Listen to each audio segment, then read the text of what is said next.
Hey everyone, it's Tristan again with the Living Learning Communities, and I'm here today with Christine Sudbrock. So the first question is, who are you and what do you do?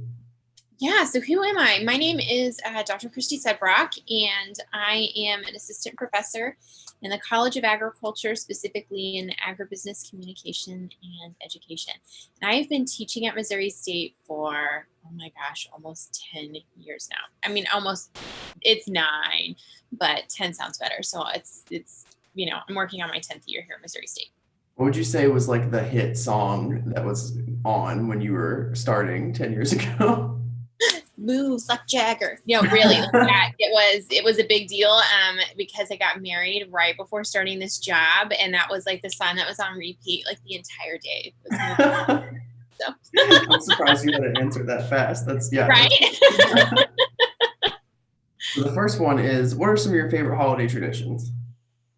Oh man, so I have a couple. So my family, we do Thanks Christmas Giving. So my mom's birthday is around Thanksgiving, so we tend to go to my family for that, and then we do Christmas at the same time so that we don't have to worry about competing in-laws or anything like that. Normally what we would do is we make this really great turkey, which is actually from my husband's side. So his great grandmother was an Italian immigrant, and their first year here in the States, they were like, okay, we've got to make a turkey. We've never really done it this way before. And so they kind of just winged it. And so it's a turkey, and there's lots of wine involved and ketchup because that's an American thing. And you would think like, oh man, wine and ketchup. It is like the best turkey you will ever have in your life though. So we always have Mimi's turkey, and then we normally go to Silver Dollar City to enjoy the lights and all of that fun stuff with the kids, that kind of stuff, which is just really fun.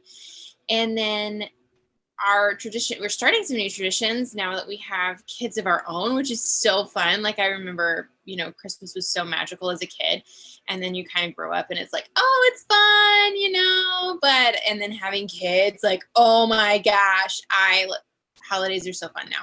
Again, like they're so full of magic, and it's so fun to see them just get so excited about, just all the little things, doing Christmas crafts and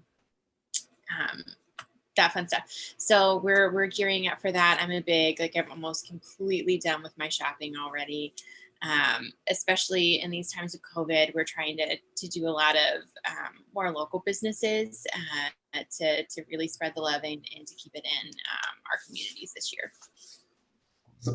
So, along with all the fun stuff coming up, we also have finals. So what advice do you have for studying for finals? And should students be cramming the night before? Oh, you all don't cram. It's like cramming is like literally the absolute worst thing you can do. It's so interesting because at finals, this is the time that you should feel the most confident in the knowledge that you've learned, but also you are so burnt out from the entire semester. Projects are due, and this is the time that students just really struggle with their energy level, which can make learning the material more difficult. So the best advice that I give is chunk up your studying into 50-minute blocks, just like you would be in a class. So study for this class for 50 minutes and then give yourself a mental break. Play a game on your phone, scroll through Facebook, watch one episode of whatever show you're binging, watch one. Reward yourself. But break that study up into 15 minutes because I'm an economist, so I'm going to throw some econ stuff out. The law of diminishing marginal returns applies here. So at some point in time, you can study so much that you actually stop retaining information, and you're putting more time in, but you're not actually getting any benefit from it because you're not remembering any information. So 50 minutes tends to be kind of like a golden spot of like, it's enough that your brain can absorb the information, that you're not wearing yourself out, but then give yourself a break because you can overdo it. But because you're studying in those 50-minute blocks, you also need to give yourself a full, really, if you're just starting to study, you're behind. Not to stress anybody out, but realistically, if you're just starting to study for your finals, you're behind. And while a lot of students do successfully cram and they I say successful in that they're able to do well on an exam. The problem is that information is not getting converted into your long-term memory, and you won't have it beyond, like, you'll remember it for the test and then it's gone, which is really problematic because at some point in time you're going to need that information again, and now you've got to relearn it where you could have just taken the time to learn it the first time. Do that. Give yourself time. Good advice. So everyone, they're done. They finished cramming. They did their finals, and now they're going back home. So what's something that you remember from like your college days going back home that was like the biggest adjustment from like living alone by yourself in your room and then like going back home to your family? Yes. So the biggest thing for me was adjusting my sleep schedule back to the expectations at home. Um, so I'm not a morning person. I've just never been a morning person. It's not going to happen for me. So in college, I was one of those people that like, listen, I'm waking up at noon and I'm going to put in a lot of work between noon and 1 o'clock ish. And then I'm going to go back to sleep, which did not fly in my household. I guess I was too loud. I know I was too loud. Watching TV and stuff like that. Now you can watch it, on your tablets and you have headphones, and that was not a thing back in my day. Listen, I remember when the iPod came out and it was like the iPod Touch where you could I remember that was a deal, and I was in grad school. So coming back home and like getting back on a reasonable sleep schedule that didn't totally disrupt my family's life was definitely the biggest adjustment for me. But then I also didn't have to cook, which was amazing. Oh no. So the big question that probably everyone has in their mind right now is finals are the exact same time as the class has been all semester, right? They're not. Oh my gosh. I remember I almost missed one of my finals my freshman year because I was like, oh, I just show up for my regular scheduled class time and it's totally fine. No. So the best way to verify what time your final is, I recommend that you do this first before asking a professor, is to go to Missouri State webpage, look at final examination schedule, and you can find when your final is scheduled. And it's really important you do that. So for instance, I teach a class on Monday, Wednesday, Friday that starts at 10:10. Our final is next Monday at 8:45 a.m. through 10:45 a.m. So if you showed up at 10:10, everybody's already going to be gone. And you would have actually missed the final. So definitely check out that final examination schedule so that you don't miss it. Good advice. I had a really nice professor who emailed me and was like, finals? And I was like, oh, yes, I'm on my way. Right? Oh my gosh. Yeah. So, okay, they take their finals and then they go home. So how do you suggest students talk about their grades and like school with their family? Because it's inevitable. Someone's going to be like, hey, how's it going? How are classes? Yeah. I think this is a really easy conversation to have if it's like, oh, they went great. It's everything's sunshine and roses.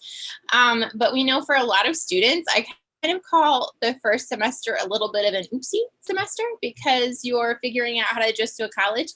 And I will say that at least 80 to 85% of the big adjustment to college is learning time management.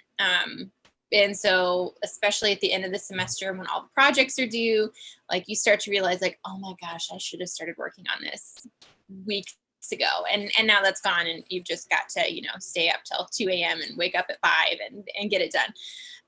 So in talking about it, I'd be honest, talk about the things that you've maybe instead of focusing on grades, if they haven't been great, focus on what you've learned. Tell them about one or two really cool concepts that like I hadn't known this before coming to college, and this is so cool, and this is how I see it impacting the world or my life or my future career. And I think also something that I want students to know is your grades don't define your worth. Being an academic, that's maybe not the best thing to say. You should definitely care about them, but just remember that they don't define your worth. They don't define the knowledge that you've gained all the time. I've had some students that like, man, I don't think anybody could outwork them.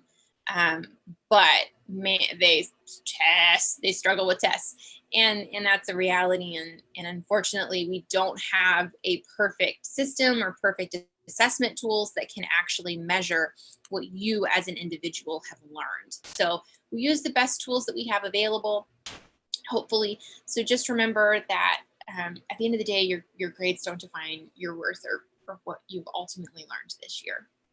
Awesome. That's great advice. Let me see here. And the last one we have is, what is something you recommend all people do when they come back for spring? When you come back for spring, oh my goodness gracious, have a good planner. Get a new planner, update your old one. Again, the adjustment to college is 80 to 85% figuring out time management. So come back well rested, ready to go, refreshed, do those self-care items when you're at home, have a plan in place. And when you get here, be ready to hit the ground running. Open that planner up, get those syllabi, put the important dates in it, and then set yourself reminders. Because that's something that it took me a long time to realize is, okay, so if I know that this paper is due on this date, I need to set my reminders, 3 weeks ahead of time, and then 6 weeks and so forth, of like, hey, 6 weeks ahead of time, you need to start reading up about this topic. 5 weeks, you need to have and take all of that reading and put together an outline, and so on and so forth. So you're working on it in chunks instead of being like, turning to that week and being like, oh no, that paper's due.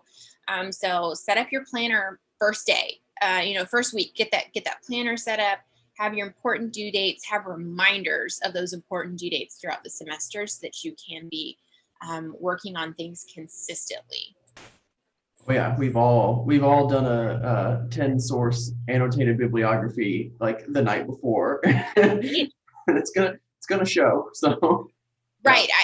And that's what I always tell students is, sure, you can do it, but it's not going to be as good of quality. And I can tell you from a teaching perspective, like we can tell the students who have had time, who've taken the time and done those things over the course of a couple of weeks, and those who were like at midnight, we're like, oh no, this is due in a couple hours. I'll throw something together. Like it shows. So don't do that to yourself.